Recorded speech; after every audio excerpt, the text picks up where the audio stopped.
Rust developers often need to deploy applications that need to meet various cryptographic requirements and standards.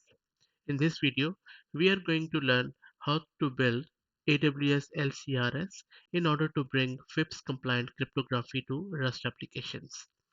Together, AWS-LC and AWS-lc-rs bring performance improvement for ARM and x86 processor families for commonly used cryptographic algorithms. Incorporating AWS LCRS in your project is very straightforward. Let's look at how you can use AWS LCRS in your REST applications by creating an SHA-256 digest of the message hello block. An enhanced version of this digest example is also available on GitHub. But let's focus on the simple example first.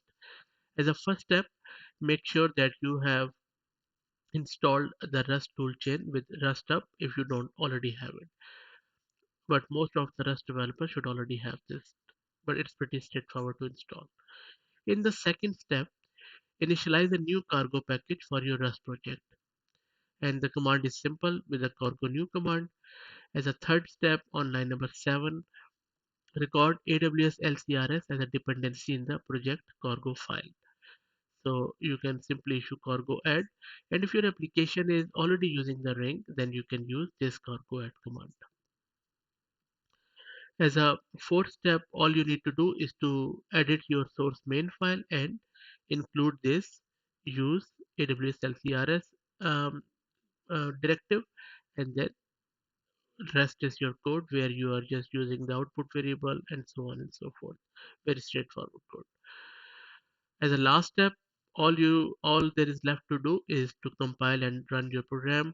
Running is as simple as running cargo run, and that's it. And then it optimized it, debugged it, and then it is running, and then produce the SHA value.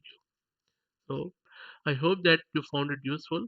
A lot of hard work has gone in the backdrop of this because AWS has just released this AWS Libcrypto for us, which is also called as AWS LCRS. And another great thing is that it's an open source cryptographic library. If you have any comments or feedback, please put them in the below section. Thanks.